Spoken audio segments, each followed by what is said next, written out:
We knew it was coming. We knew Harry and Meghan were negotiating their way out. But when the announcement came tonight, it felt like a much more abrupt ending than many had expected. She wrote, "Harry, Meghan and Archie will always be much loved members of my family. I recognise the challenges they have experienced as a result of intense scrutiny over the last 2 years and support their wish for a more independent life. I want to thank them for all their dedicated work across this country, the Commonwealth and beyond, and am particularly proud of how Meghan has so quickly become one of the family." They might be part of the family, but they will no longer receive public funds for royal duties. Consequently, they will no longer use their HRH titles, but they will retain them. He will be called Harry, the Duke of Sussex, and she, Meghan, the Duchess of Sussex. As for where they will live, mostly in the USA and Canada, where Meghan has been since this saga began, and where this photo was taken of Archie on their family break at the end of last year. This is when they made up their minds to leave. He wants to make her happy, and she obviously wasn't happy. We didn't quite realise how much.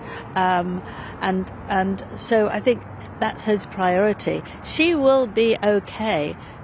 Because she's got friends there, she's got contacts there. As the majority of their time will be spent out of the UK, they will start paying rent and upkeep for Frogmore Cottage in Windsor.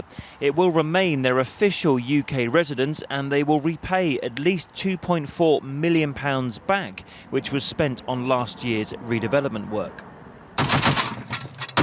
Perhaps the biggest surprise, given how much Harry both enjoyed and valued his time in the British Army, including 2 tours here in Afghanistan, is the decision to relinquish all his current military titles, and that includes a very personal one.